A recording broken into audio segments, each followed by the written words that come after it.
Okay, welcome, councillors, and it looks like we've got full attendance, so no apologies, no leave of absence. Confirmation of minutes, item 3, if someone's happy to move that. Thank you, Councillor Fowler, seconded Councillor Tozer. We'll take the vote on that. All those in favour, that is carried. Thank you. No conflicts of interest declarations that have come to me, so I think that's all good.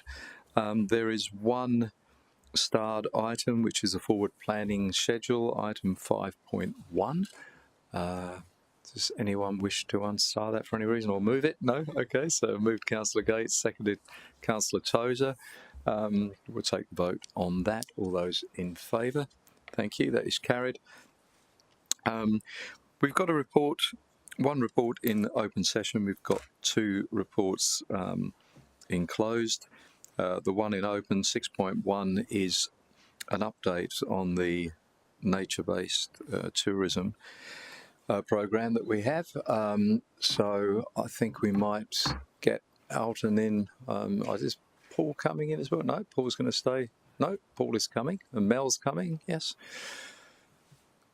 Got the whole team here. So, and we're just going to get a bit of an update on the second round, which is coming up very, very soon, and also a bit of an update on what's happened with the first round.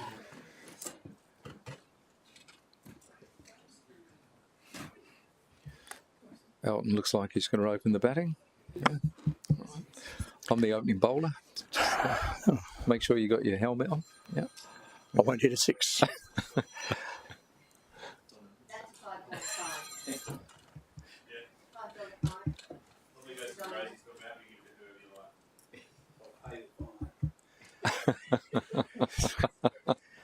Well, good afternoon, Chair and councillors.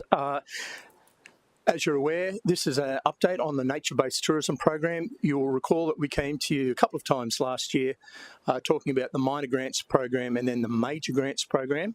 So today we're providing an update to you on the progress of those 2 grants programs, plus a little bit of a look ahead at the year to come. So I'll hand over to Melissa, who can tell you some of the detail. And we'll finish with Paul Donovan he's the chair of the panel, assessment panel for nature-based tourism, as you're probably aware, so he'll give you a view from the chair. Okay, thank you, everyone.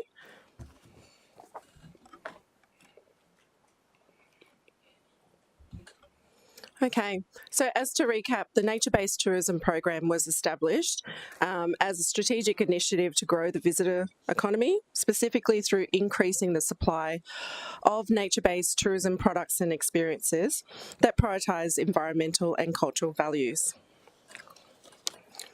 So a recap on last year's outcomes. So we had funding of over 2.5 million. We had a really strong year with, and as you know, high demand through 108 applications. You can see a quick snapshot there of the breakdown, but the projects span across the Gold Coast hinterland and waterways. These low-impact experiences strengthen the city's reputation for nature-based tourism. We're leveraging as well over 20 million in project values, and that's through some high-co contributions. Let's take a closer look at some of the successful recipients and projects. I'll just call out a few over the next 4 slides. But firstly, we're seeing a project that Council supported for the Tour Collective's Humpback Whale and Ocean Discovery Learning Hub. This is an interactive educational display. There are VR experiences, a humpback whale skeleton, which has actually just been purchased, audiovisual storytelling, citizen science programs, and these are building on long-standing partnerships with Griffith University, Humpbacks and High Rises, and the SeaWorld Foundation. Next, we've got Council also supporting a suite of innovative projects, including tree nests for group forest bathing and meditation, a healing bee hut, which has also just been completed, and equipment purchased for stargazing silent discos. Next, in Madraba, we've got Boomerang Farms bike park upgrade, which sees completion of stage 1, and they are expertly designed mountain biking trails, making it more accessible to all ages and to all skill levels. We've also got development completed for Revelling's photographic safari project, and these include photographic tours by award-winning wildlife photographer Craig Parry, as well as some surf safaris with Olympian Bee Durbidge. We've also got several website upgrades and content creation projects here for some of the new day tours. On this slide, you can see one that I'll call out is the Wild & Co, where Council supported an initiative to expand the Gold Coast capacity to host adventure racing, which is a rapidly growing sport in Australia, and that combines trekking, mountain biking and kayaking over unmarked courses. So the support went towards live tracking systems, which is essential for managing some of these events in remote areas with limited coverage.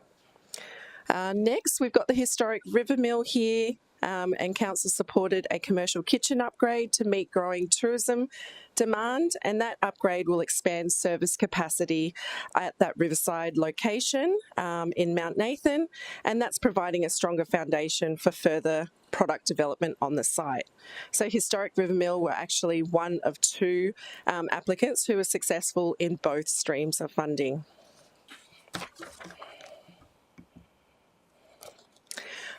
This particular slide shows some of the recipients for the larger grants. These are dependent on statutory approvals, so mainly development applications. So the first one you can see here is Numinbah Escape in Numinbah Valley, and that will feature their Skyfly zipline tour, which is set to be Australia's longest forest canopy zipline experience, featuring multiple ziplines and actually spanning 1 kilometre, which is actually more than double of any other in the country. Stage 1 also includes abseiling, walking tours, buggy tours, diverse accommodation in the form of around 40 campsites and luxury glamping tents.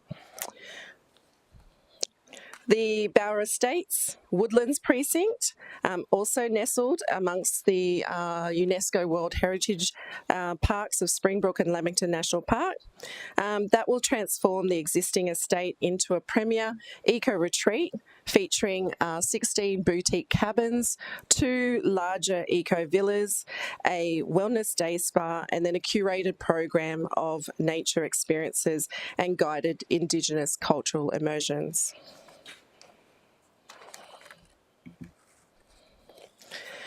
This slide here features the projects that we categorised under seed funding. So that was support towards feasibility activities such as business planning and design consultancies. So a couple I'll call out here include Lloyd Farms Walkers Camp, also in Numinbah Valley, and that's positioned at a critical juncture amongst the Gold Coast Great Walk, so allowing us to curate a full luxury walking experience. So that's actually a 50-hectare working cattle farm on the edge of Lamington National Park. That project will see 10 geoderms and rolling huts and provide some luxury comforts for those multi-day hikers. The next one you can see there is actually JW Marriott's Living Waters, Living Country Cultural Learning Centre. This one is a great example of how an urban resort is leading by example in connecting visitors and locals to nature through immersive learning. They are partnering with some local conservation groups and traditional owners, and they will have some child-friendly hands-on exhibits. They'll also feature their JW Bush Tucker Garden Tours and some school holiday programs. The other one I'll call out here also on that top line is the historic River Mill Riverside Cabins. As I mentioned, they're one of 2 who were successful across both streams of funding, and we will see some eco cabins being developed here as well. So with full council endorsement only occurring in September and November for the larger grants, progress is tracking well for the projects. Delivery is being actively monitored by the project team, and all our payments are milestone based. So when you're looking at the small grants, 100% of the funding agreements have been executed. We've got funding out the door for all the projects, so 80% represents the first milestone, and we are on track, about 80% on track to be delivered by end of June, so end of financial year, and then the remainder of the projects probably around December, January. In terms of the larger grants, as I said, a lot of that funding value is contingent upon development applications and those statutory approvals. So at this stage, we've got 40% of our funding agreements executed, and then we've got 60% of the projects are on track to be delivered by financial year this year, so in a few months, and those 60% represent those that are sitting in that feasibility category. So due to a robust marketing and media plan, we've had really strong amplification of the Gold Coast nature-based tourism narrative, particularly regarding that national reach that you can see the values on screen. The Today Show outdoor broadcast, which occurred late last year, positioned the Gold Coast evolving nature-based tourism narrative nationally, and that also included 9 live outdoor broadcast weather crosses from Tallabudra Creek as well as Gwingana Lifestyle Retreat. The My Way lifestyle episode, which aired nationally also in late last year, featured 4 of our MBT grant recipients in a 30-minute national broadcast, and that included the Tour Collective, Historic Rivermill, Treetops Challenge and Paradise Tours. The larger grant announcements, which occurred on the 11th of November, also secured front page Gold Coast Bulletin coverage.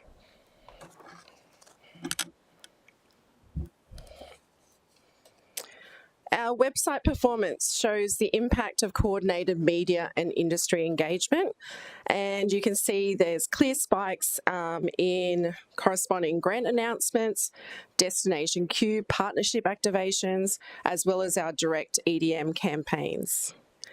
November 2025 has been referenced here as it represents the peak promotional activity following our program launch last year, as well as the major media activity.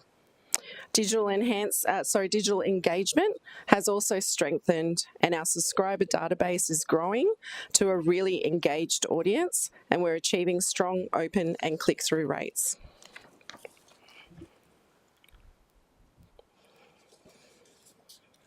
The MBT program continues to leverage strong strategic partnerships to strengthen our pipeline development of projects as well as program and positioning.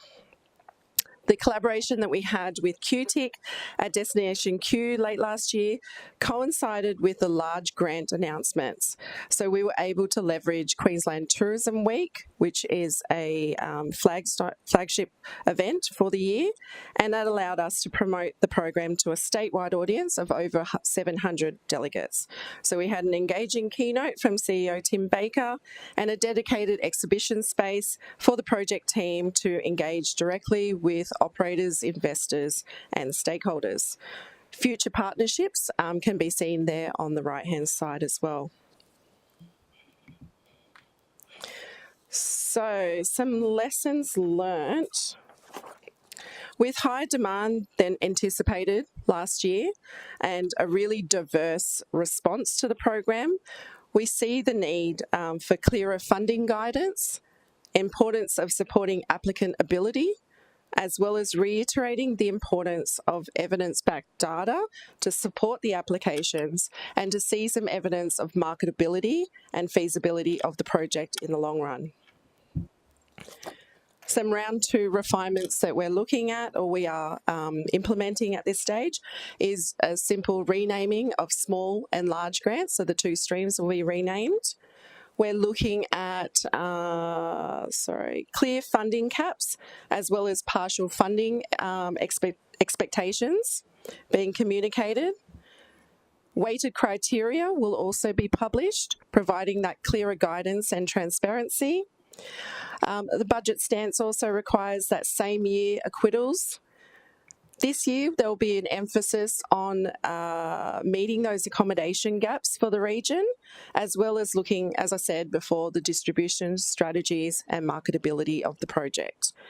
And the applicant workshops as well that we've just recently implemented, that was a request by Council.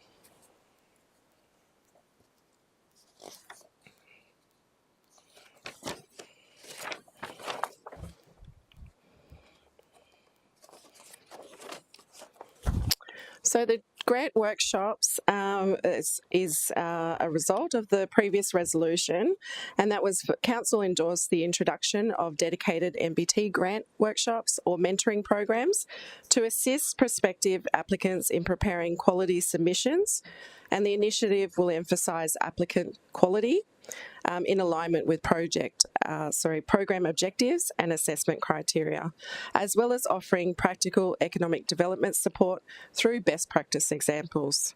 So we've just implemented and delivered the first workshop last month on the 26th of February. As you can see, we had a higher demand than anticipated. So we had 81 registered, and the participants' outcomes included a clearer understanding of our objectives as well as assessment expectations. We looked at providing them with practical guidance on preparing competitive and evidence-based applications, and then the ability to also respond to the individual weighted criteria, including the higher weighted innovation, economic benefits, community outcomes, and then environmental and cultural alignment.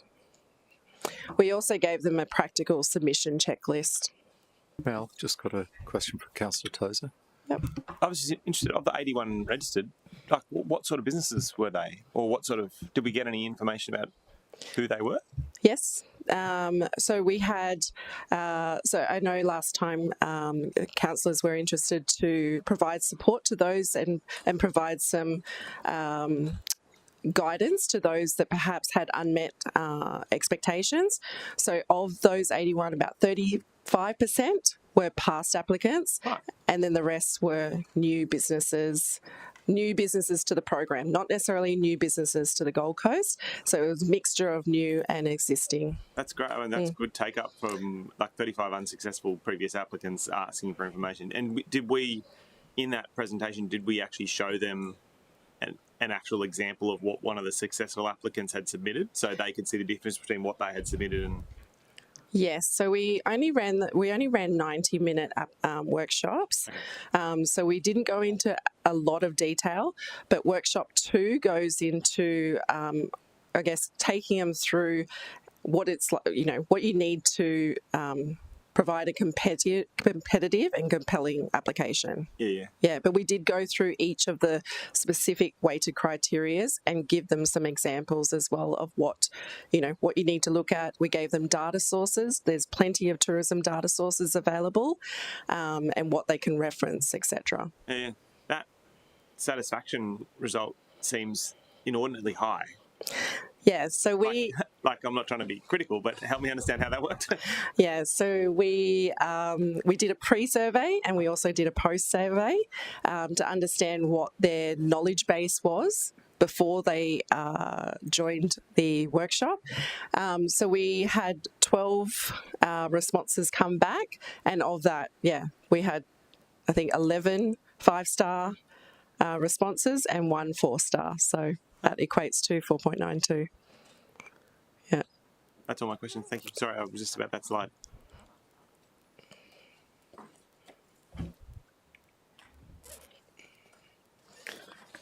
So grant workshop number 2 is all about developing innovative, marketable products and experiences. So we are partnering with a company who is well experienced and has worked in partnership with Tourism Events Queensland and also the department in regards to product development and business development as well, and particularly in experience design. So really helping our applicants. And again, I think our numbers have grown since we've just updated this presentation. But so we're close to about 80 registered as well for this particular workshop. And again, around that 37% mark for past applicants. But this so the workshop next week, we will be also introducing a visual storytelling tool called Cinefly. They're a local Gold Coast-based company, and that will help strengthen each of the applicants' pitch, essentially, so application. So there's only so much that you can say in a written application, so I'm really excited to bring those videos back to you later in the year. So I'm familiar with Cinefly in sports context. What's its, so help me understand its context here. Yeah, so we are adding them to the application process as an optional tool. So as the city, we will own the storyboard to... So we create a storyboard and implant it into the Cinefly platform, and Yes. then applicants can use that platform. Yes, to create a video specifically for the nature-based tourism application process. So it will be a 60-second video, including the likes of an introduction from the business, giving them a chance to, you know, showcase the landscape or the unique location that they're hoping the project will be stood up at, and then they can talk about their unique selling points or the benefits of that particular project, and that will be utilised by the project team for triaging and then for the assessment panel for assessment purposes, and then hopefully we can bring some back to you as well for the funding recommendations. It's great. Just insert there, it's part of the context of some of the learnings from the last round of the program, better media and comms management generally in this program, and we've had some really good news stories, but particularly working with applicants to try and heighten how they might present that information and how we might analyse it. So this gives those people who want to present a really visual storyboard to us that opportunity where, you know, on paper it's pretty ordinary, as you'd appreciate. Absolutely. No, it's good. Oh, yeah.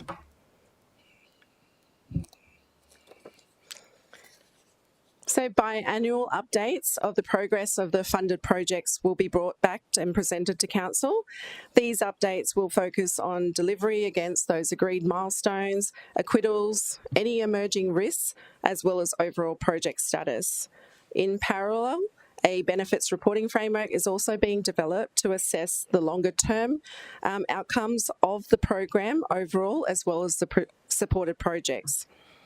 That framework will also include a mix of output and outcome measures to track progress over time.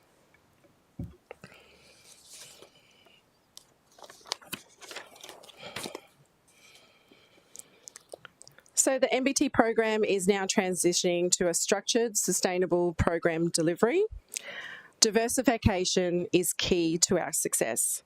So as we look to some key dates moving forward, round 2 will see the funding for small and large grants opening on the 1st of May for 2 to 3 months and in similar timeframes to last calendar year.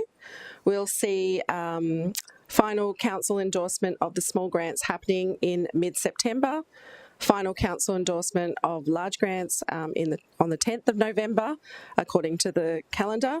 And then I will now hand over to the chair of the Nature-Based Tourism Assessment Panel, Paul Donovan, for concluding statements. Thanks for your time.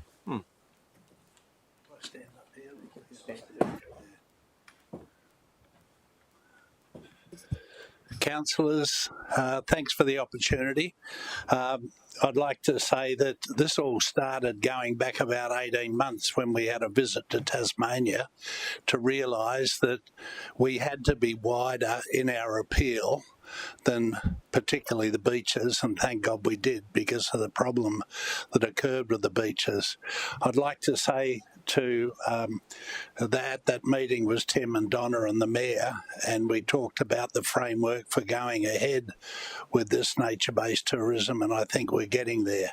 Elton, I meet with Elton and Melissa every fortnight to talk about where we're going, what we're doing. The critical thing that I see is making sure the people we partner with can deliver.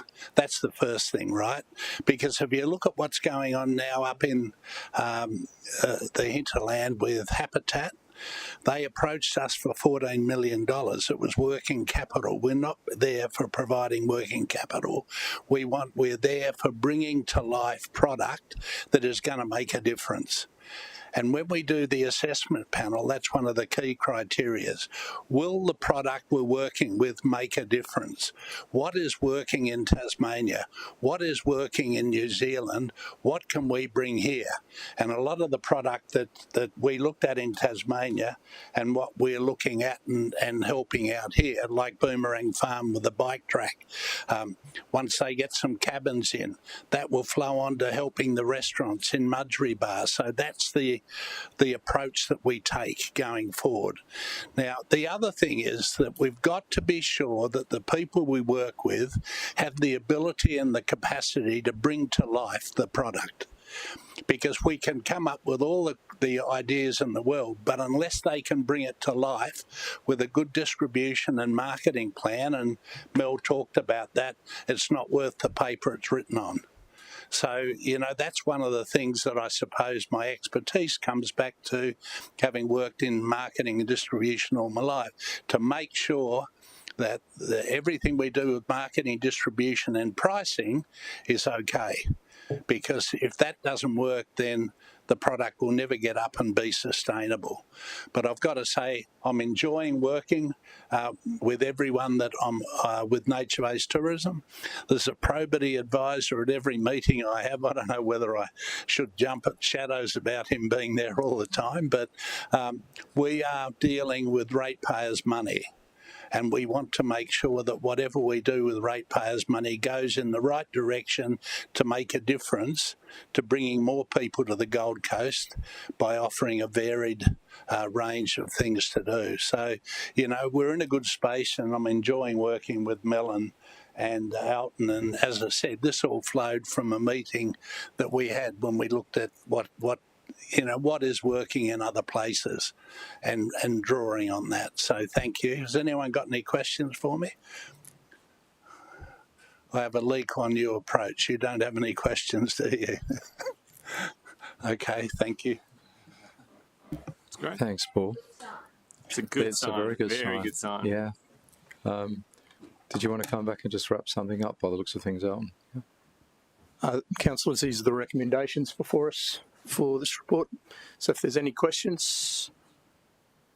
No. No, I'll move it if you like. Okay, move to Councillor Tozer, second to Councillor Taylor. Okay, no, thanks very much, Alton. Thanks, Mel. And thank you, Paul. Always good to see you. And we're very, very thankful for your expertise, my friend. So, yeah, done a sterling job. You really have. Thank you. Or should we debate it? Yes. Yeah.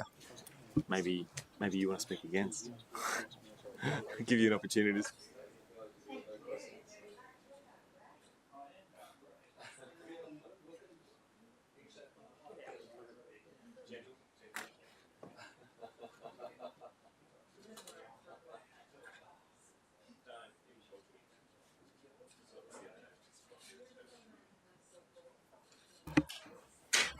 All right, Councillor Tozer, would you like to, you've moved this, would you like to speak to it? Yeah, I've had the opportunity to speak to quite a number of the successful grant applicants, and it's been great seeing the hinterland proponents or applicants be supported through the program. I know that two of the larger grant applicants who are based in my division have navigated the planning processes over the last couple of months, and even just last week there was some breakthroughs in that. These are very complex applications that involve lots of environmental variables, and so they're not easy planning processes to get through. So it's been great to see all areas of council kind of work proactively together to see this program come to life, and particularly the planning team that have worked on the two hinterland,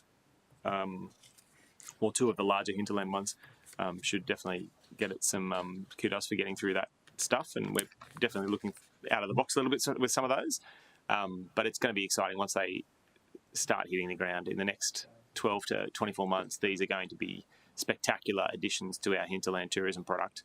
And for the last decade, we've been talking about diversifying our tourism products to helping people to stay an extra day or an extra 2 days. And some of these experiences are going to be incredibly compelling, that they're not just going to have people extending their stays, but people coming specifically just to, the Numbambar Escape one, a kilometre long zip line, and the biggest in Australia. That's going to be quite an experience, and it's pretty exciting to see the Gold Coast really playing in that space when we've probably underplayed our hand up till now when it comes to hinterland tourism experiences.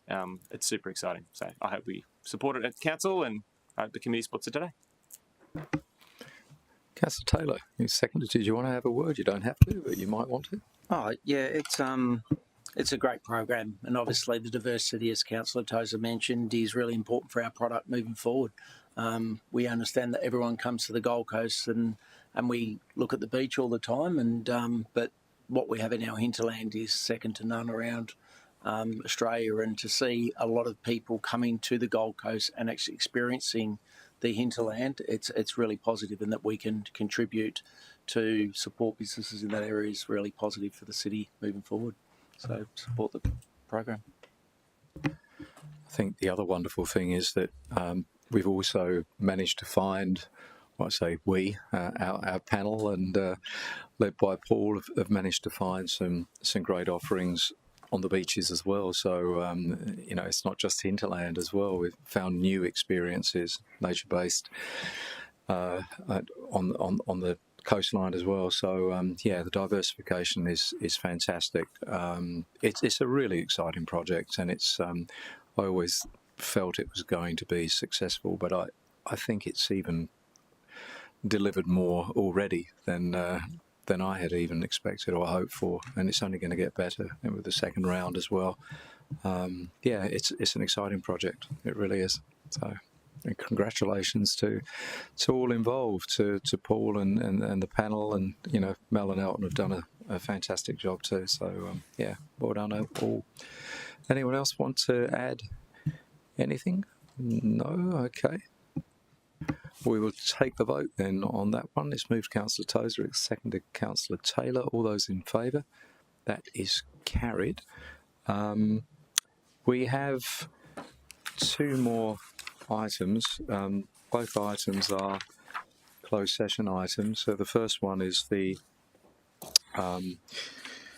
SurfNetwork strategic review, and the second one is Invest Gold Coast project update, which is something that we do regularly now at the meetings. Both of them are commercial in confidence, and we need to go into closed session for that purpose. So if I can have a mover, please, for close. Thanks, Councillor Martin, and seconded Councillor Tozer. All those in favour? That is carried.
the streaming is now back on. So, councillors, we'll go back to 7.1, which is the SurfNetwork strategic review. I think Councillor Tozer indicated he was happy to move that. I am happy to second that. Councillor Tozer, did you wish to speak to it? For those watching at home, the SurfNetwork is a group of assets that help deliver technology solutions to the city, and particularly enhancing council's assets, which is really important. And as we do with all of our assets, we work out the best ways to use them and utilise them in and around the market, and that's what we've resolved to do here. Option 2 effectively, whilst it's confidential, effectively compels council, hopefully, to review how we're using those assets and make sure we're getting the best possible outcome for ratepayers. You summed that up superbly. Okay. Councillors, anyone wish to comment further? No? Okay, in which case take the vote. All those in favour? That is carried. And item 7.2 was our regular update from Invest Gold Coast on projects that are sitting in the wings. Councillor Tozer, you are happy to move that. Seconded. Councillor Fowler. Councillor Tozer. This initiative was actually, I think, a product of a question that Councillor Fowler raised some weeks ago, where we get a regular update of the projects that Invest Gold Coast is working on and keeping us informed about the status of each. It was informative and helpful. Absolutely. Although some of it is confidential. Yes. Okay. No one else wish to add to that? Okay, we will take the vote. All those in favour? That is carried. There isn't any general business? No. So in which case declare the meeting closed at 14:15. Can I